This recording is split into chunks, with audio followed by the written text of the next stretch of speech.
Good morning. My name is Gail Belluardo. I'm a licensed practitioner at the Center for Spiritual Living Morristown, and I'm here today to welcome you to this morning's meditation. So I invite you, wherever you are, if you're not already seated, to please have a seat on a love seat, a chair, your sofa, and make sure that your feet are on the floor and your hands are uncrossed. So I invite you now to close your eyes. And as you close your eyes, feel yourself seated securely on your chair, and bring your attention to waking up on a beautiful morning, knowing that as you arise, the day is ahead of you. And in so doing, you start to go about your day. And at some point, you encounter a stressful experience.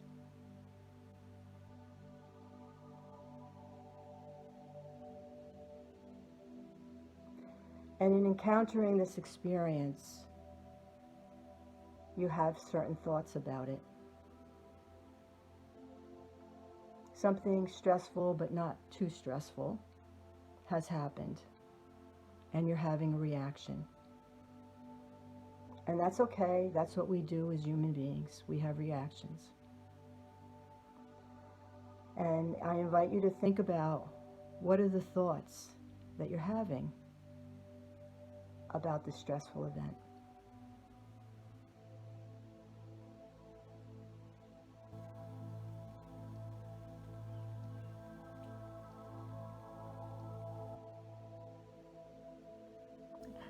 And as you're thinking about the stress, notice how your body's feeling. Is there tension or discomfort anywhere in your body? Are you having feelings or emotions about the stress?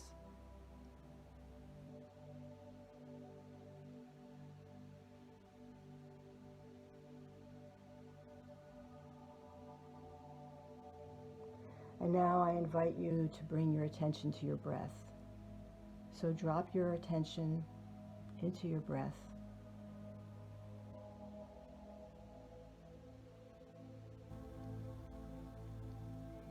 Feeling the in-breath and the out-breath.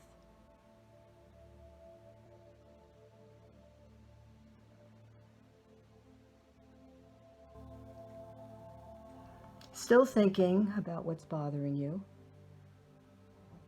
Still feeling the stress. And yet at the same time breathing, consciously breathing.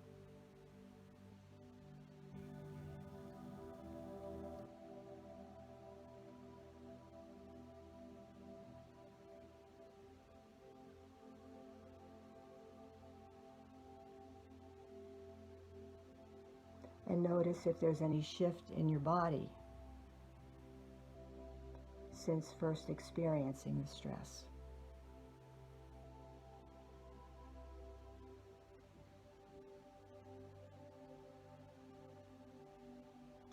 And now drop your attention down into your heart space. Dropping your attention and your breath into your heart.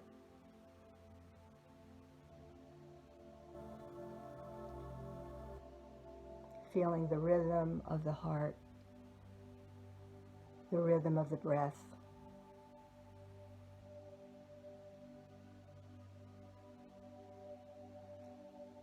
And allowing your attention to go back to or stay on the thoughts about your stress. And in allowing that, still breathing into your heart, notice if there's any change in the experience of the stress.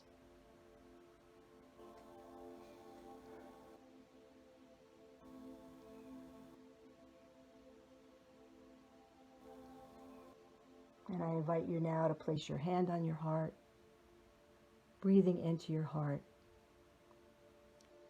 as you think about the stress, and you allow the powerful love within your heart to transform that stress. And as you do so, you feel the power of love to dissolve distress.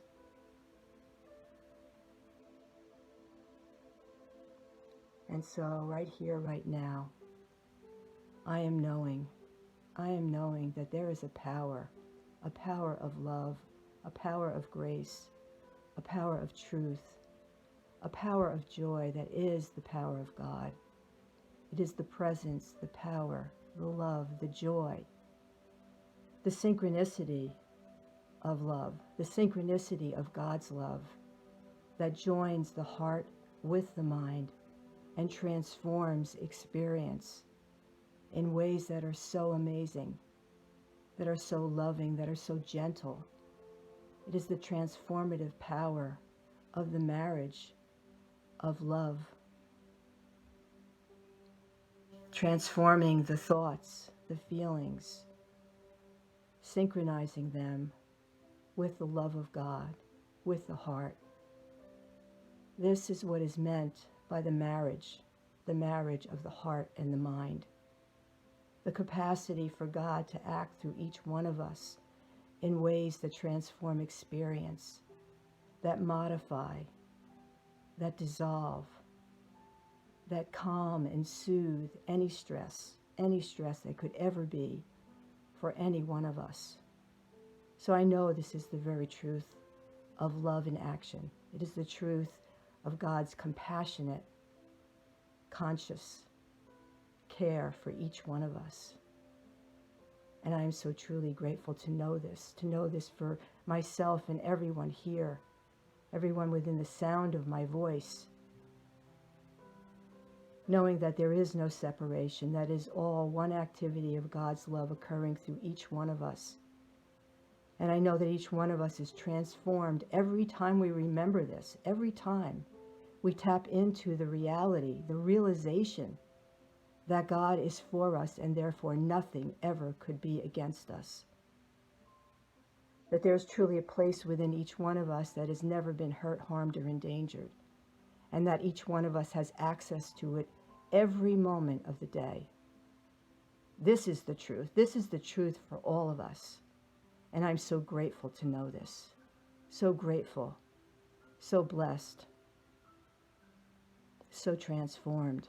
So I release this word. I release it into the universal law of life with gratitude, with faith and conviction, knowing that since it has been spoken, it's already done. And so it is. Amen. So I invite you to take a deep breath and allow that spiritual mind treatment, affirmative prayer, to take root in your subjective mind and transform whatever it is you desire to be transformed.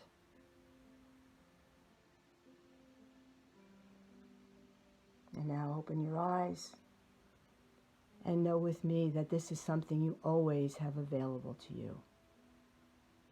So thank you for joining me.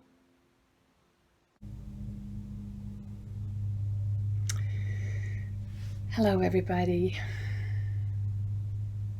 We're starting a little early because we had a wonderful intro by Vern and Jean, and we had a wonderful meditation with Gail. And I've had a very interesting week with technology. So now we are in a place of peace, and we're just doing it the simple way, the way we've been doing it for a while, just to connect with you all, just to let you know that we're here. And I will start with a brief guided meditation, so those who join us at 10:30 can jump right into the message, the inspirational message I have today. I hope you can't hear the lawnmowers outside. Sunday morning lawn care. And we will splice it all together with the help of Monica Garcia Albea into one video that we will then post and you can find on YouTube. So take a moment, close your eyes.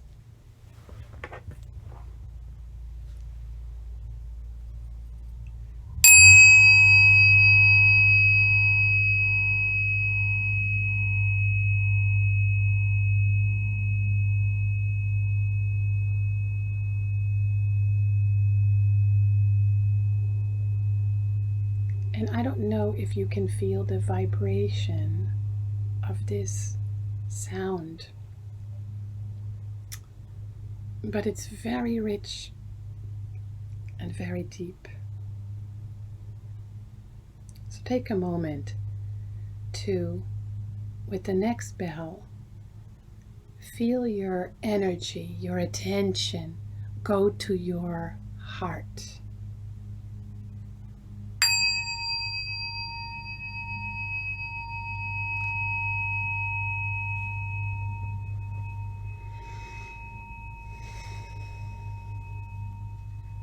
You feel it? Let me do it one more time. Let the energy of the bell, the sound of the bell, move your attention to your heart.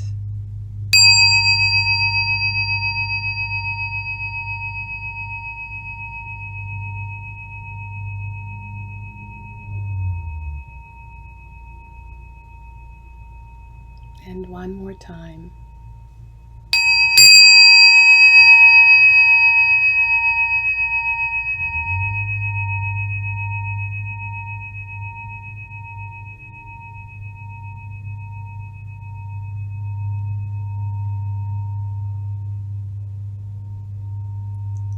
It's still chiming here.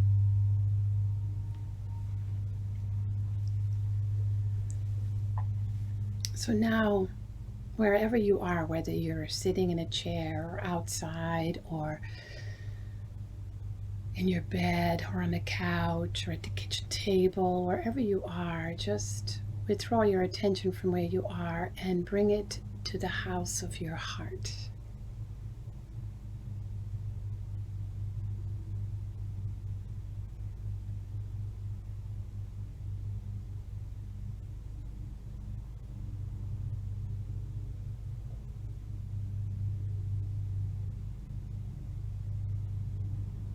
It's such a beautiful space. And it's the space that we don't spend a lot of time, right? Because we're busy and thinking and doing and being. And so when we take a breath, take a moment, something magical happens just by paying attention to the heart.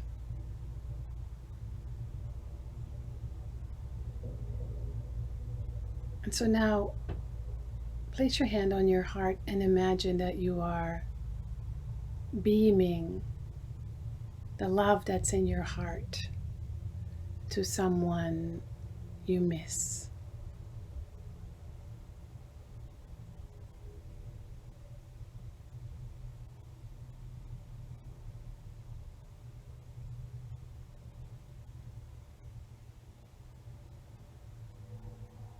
Yes. And now to someone that maybe you're struggling with or don't like or are judging. Just beam your love to them. Just beam it out. Beam it out. Whether it's somebody famous or not, somebody in your world, from your past, your present, future, just beam it out.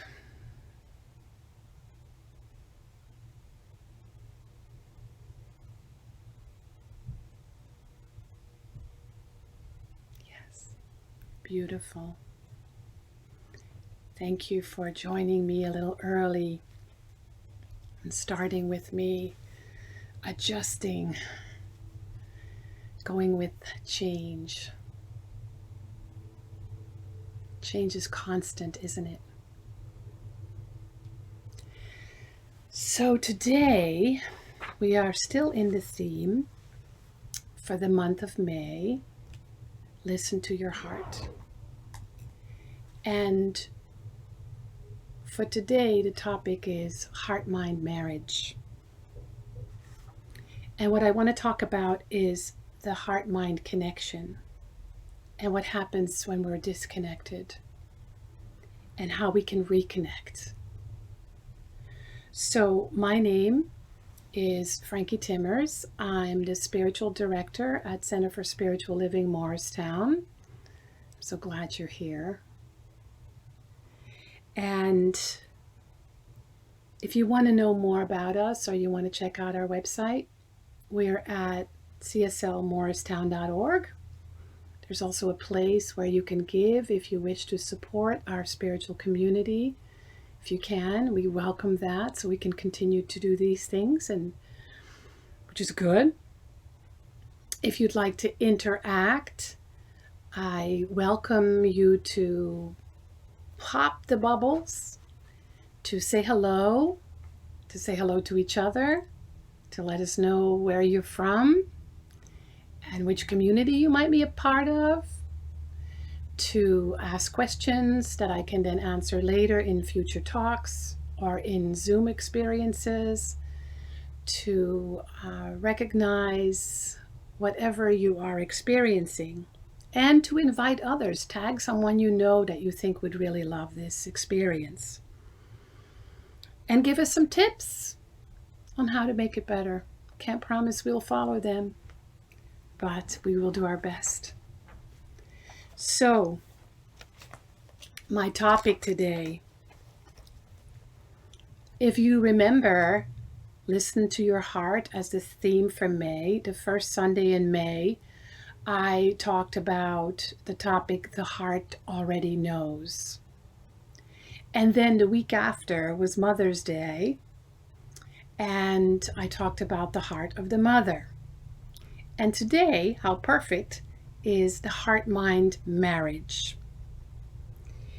And if you want to see all these past talks, they are on our YouTube channel. They're still here on Facebook. If you want to know more, just shoot us an email to Dr. Frankie, drfrankie at cslmorristown.org, and I will answer to the best of my ability. So today, what I want to talk about is when the mind and the heart are disconnected and what happens. And then I want to talk about how we can make a deeper connection and what that deeper connection does. And then I want to talk about how we can practice this deepening connection, this deeper way of being, this deeper knowing. And so this is all about oneness, right? If you think about it, we always talk about oneness. Oneness of all life, the oneness of everyone, everything, everywhere, all the time. And so it's also about the oneness between my mind and my heart, between your heart and your mind. And in that union, we get to truly feel the connection of all life. We get to truly experience it. We get to truly know that it's ever connected. So how come then we feel disconnection? How come we are so disconnected sometimes from our heart, especially in the Western world? We're so mind focused. We're so much in our mind, and the heart tends to get neglected. So we might say, well, I think this, but I feel that. And so the examples of the mind is the intellect, the heart is the emotional body, the individual aspect is the mind, the more universal aspect is the heart. The listening for facts and truth with a small t is the mind. Listening for love is the heart. Past and future is often where the mind lives, but the present moment is where the heart is grounded. We talk in the science of mind about love and law. Love is the divine givingness, and law is the way provided for this divine givingness to be expressed. And so how beautiful it is to think about love and law in these ways, to really know that they are one. It's not either or, it's both and the key is the balance.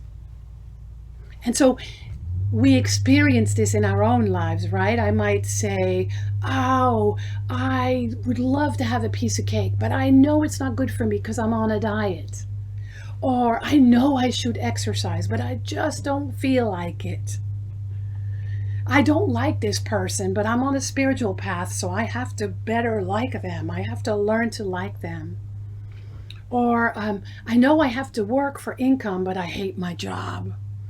Or I love to make art, but it's probably not good enough to sell or to hang in a museum.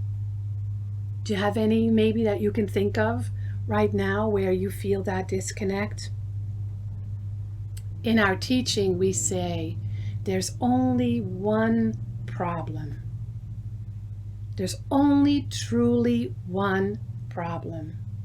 And that one problem is separation from the truth, separation from spirit, separation between mind, heart. And so it's in the connecting that we experience something different. I see it as a triangle, right? And so it's heart, mind, and then when they're connected, there's something higher, there's something bigger, and we call that soul. When the heart and the mind are connected, there is a flow, there is a stream, and I'm going to show you a prop in a minute. I love what Rumi says. I love you neither with my heart nor my mind. I love you neither with my heart nor my mind. Just in case the heart might stop, the mind can forget. Just in case the heart might stop, the mind can forget. I love them with my soul. Soul never stops or forgets. I love them with my soul. Soul never stops or forgets. How lovely is that?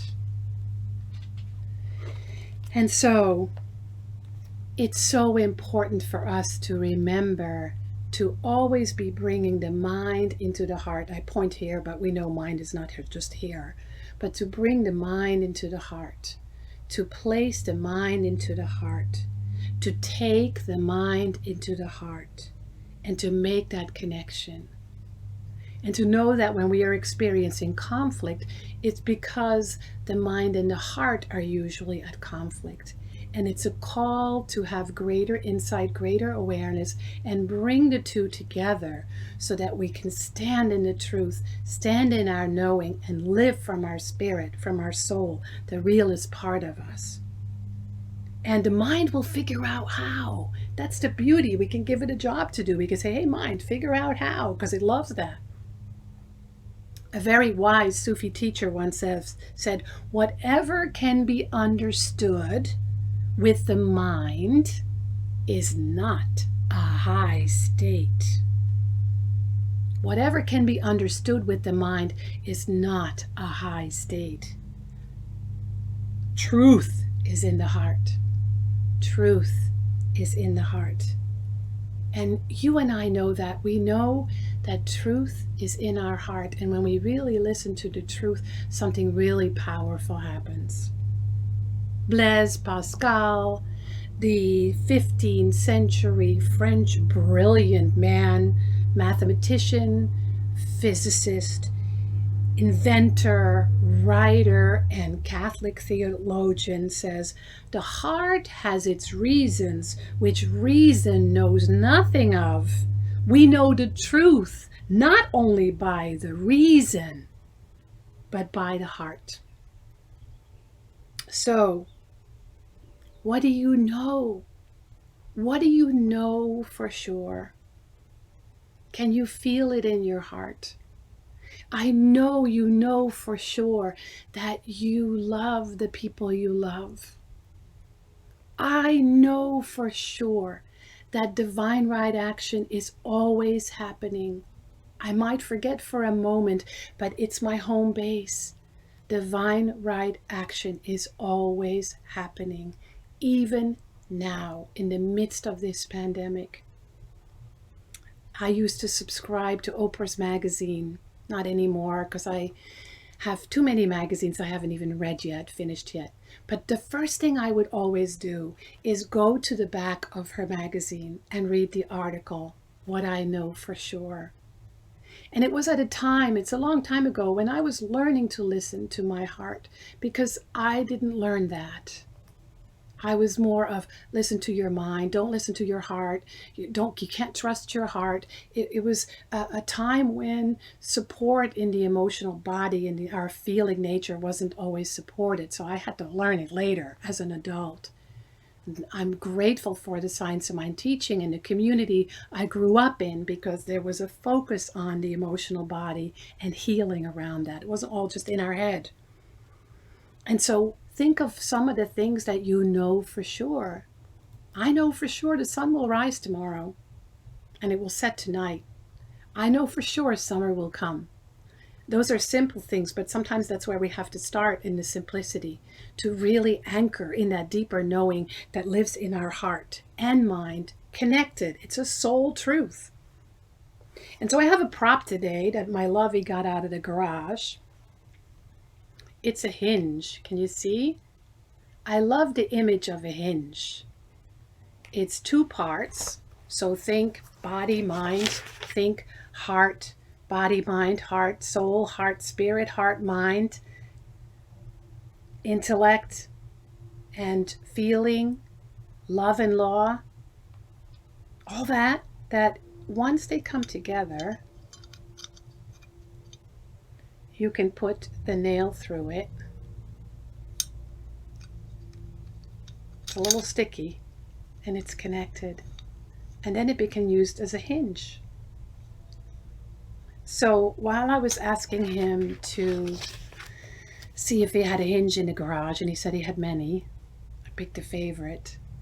He made a joke with me and he said, "Oh, you're going to talk about how you became unhinged?" I did become unhinged yesterday.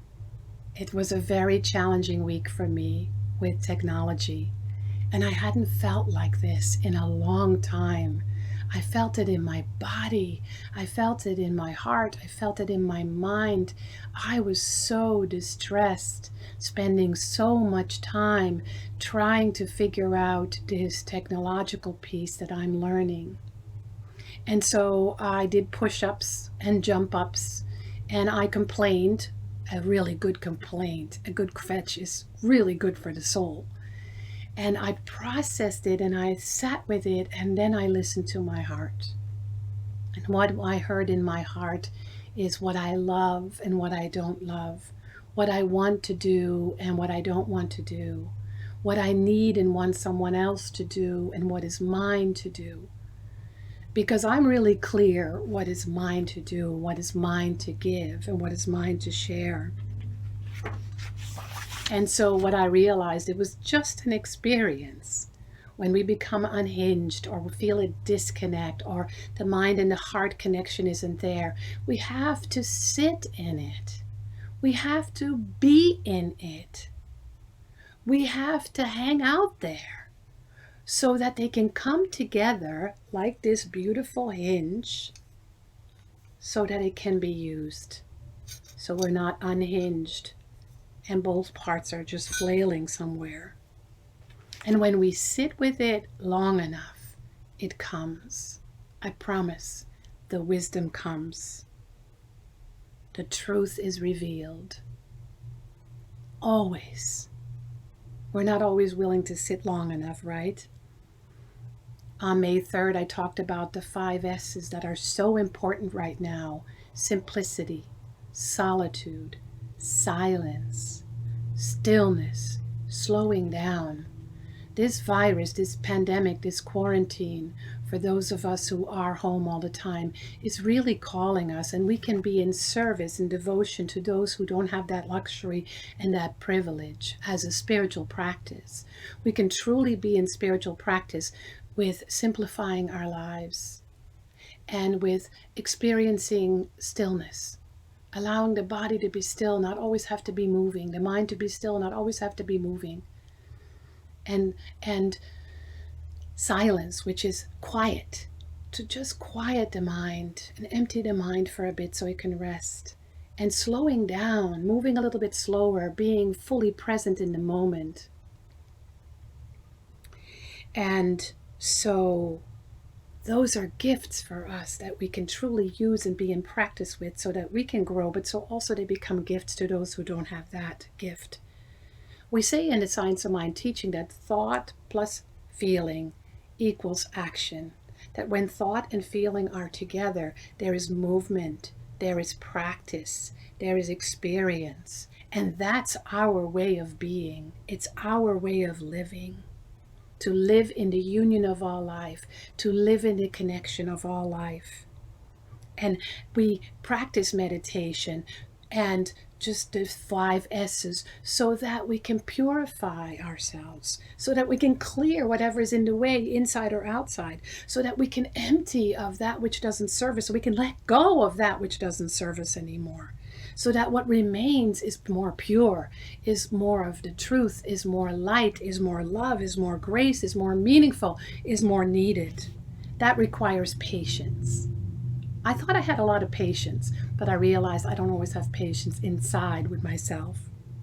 And so we have to be a better listener, listening to the heart, listening to the mind, making sure they match up, and doing whatever it is that we need to do so they do match up. So we come to our own knowing, to discover what is yours and mine to do and to be in this world today. In my 30 years of being a spiritual director, a practitioner, a minister, a spiritual counselor, what I've discovered is that one problem is when the mind and the heart are not in sync. Is that when we have a conflict between what we believe and what's happening in our body. That we have a conflict with what we love to do and what we're actually doing.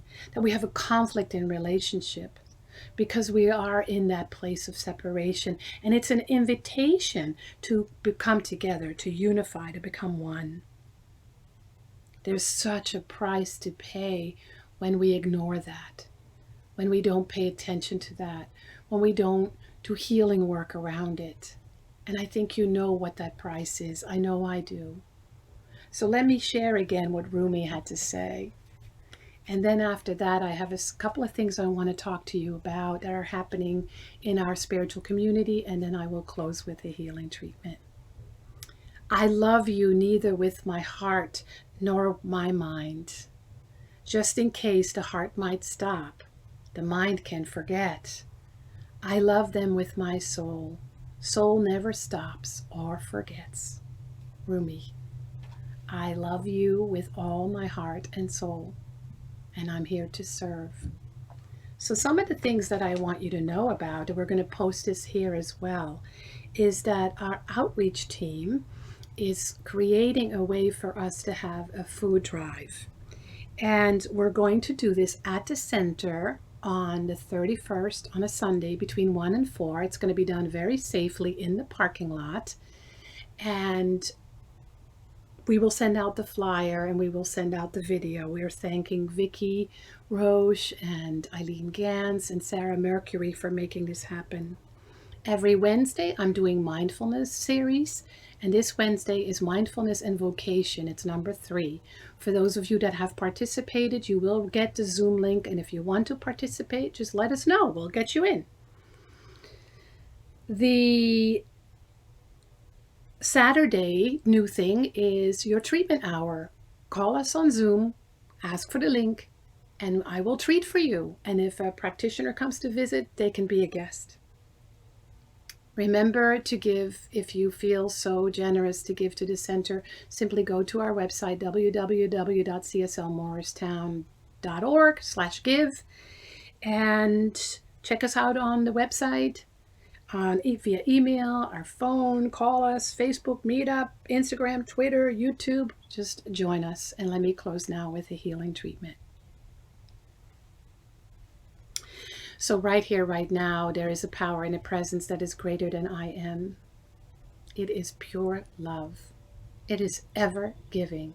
It is ever connected in my mind, heart, body, and soul. It is ever serving all of creation. So today I open in a deeper, more powerful way, so that what dissolves, it's what's in the way, whether I'm conscious of it or not. I am thriving in this. For when I live in the connection with spirit, mind, body, heart, soul, anything and everything is possible, and any and all conflict dissolves. This life is a beautiful life. This incarnation is glorious and has great purpose. I am aligned with this purpose and live my life from truth that is already and ever available in my heart.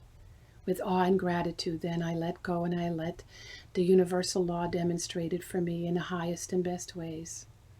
And when I say I, me, my, I speak this word for all of us that are witnessing this now or on the rebroadcast. And so it is. Have a very blessed day. See you soon. Know you are loved.